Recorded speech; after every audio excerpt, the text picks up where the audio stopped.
How you doing, everybody? Just wanted to give a quick video, talk about a couple things. I might do another video tonight, going a little bit more in depth, but just want to say a few things. And I am going to throw a shout out to somebody who actually responded to me today, EDP445. We'll talk about that in a second, but just doing a quick recap of the Eagles game. Just ended about 5 minutes ago, 10 minutes ago. I'm actually watching post-game stuff right now on Fox. But Vikings come to Philadelphia, and of course, everybody, including myself, was predicting this game to not go well for the Eagles at all.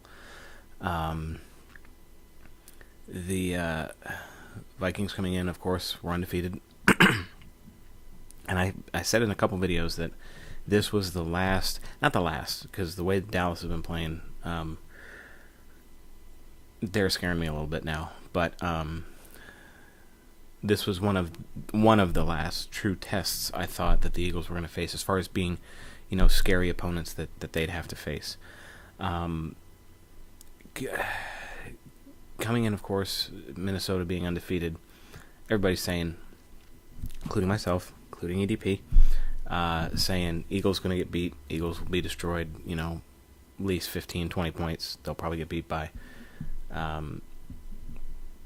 Game starts, and it is just a complete defensive struggle back and forth for the entire first half of the game.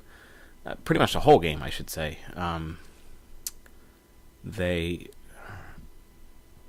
It was a game of the defenses, and it was not a pretty game in any way, shape, or form.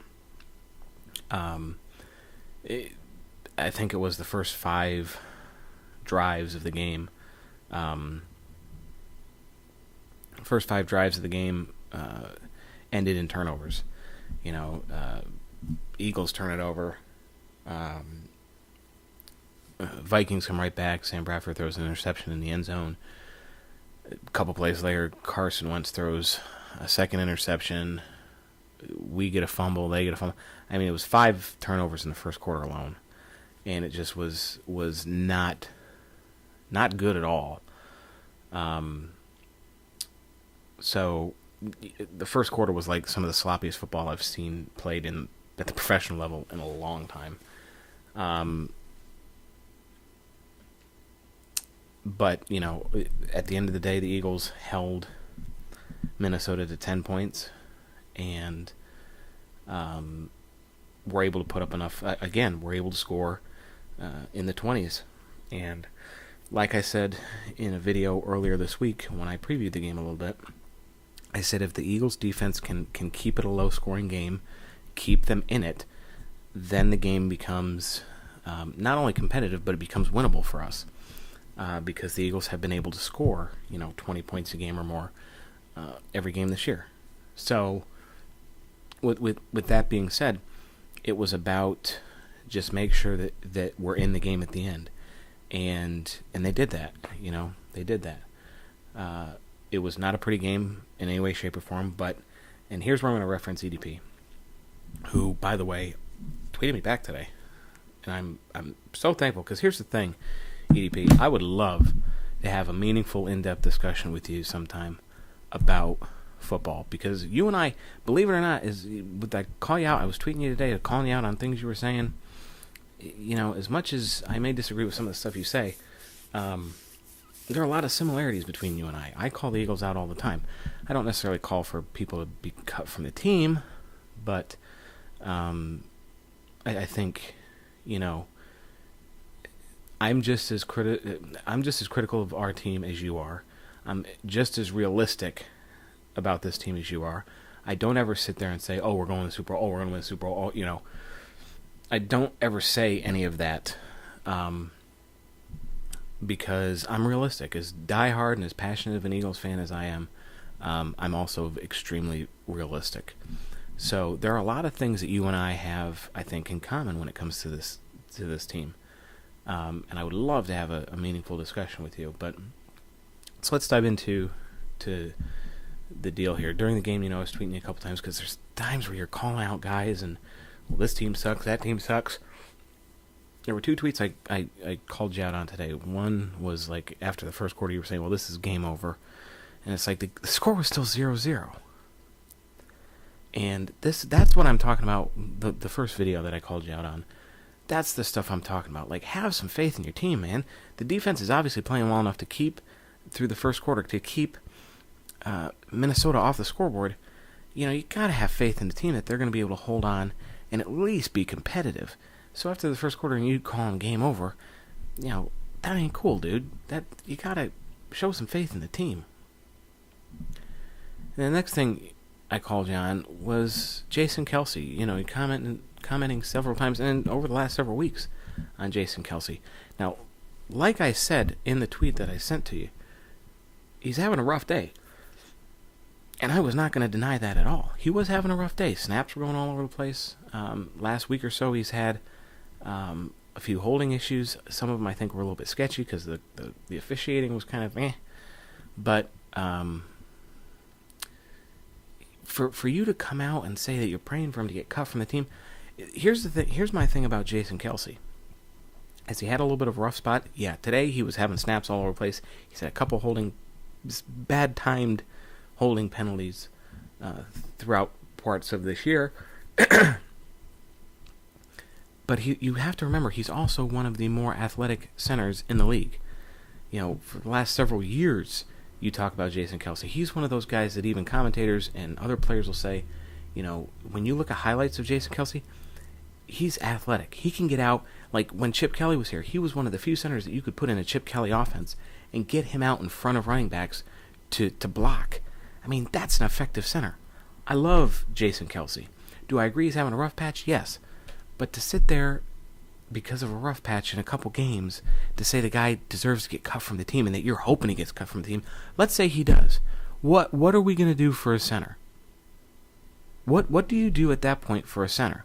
You're not going to have any rapport between Carson Wentz and anybody else on the team right now. So you replace, or you get rid of Jason Kelsey, and then all of a sudden, who are you going to get? You know, and a couple weeks ago when Lane Johnson goes down, you call him a bum. Oh, great. And then here comes your guy, Big V. I'm not even going to attempt the first name, but Vitae. You know, saying, oh, he's going to go in and he's going to be the beast, and you did this whole thing of Big Samoa and all this stuff. Like, he hasn't been great, too. You're going to ask for him to get cut now, too? He's a rookie. You're going to ask for him to get cut? I mean, start having some faith in your team.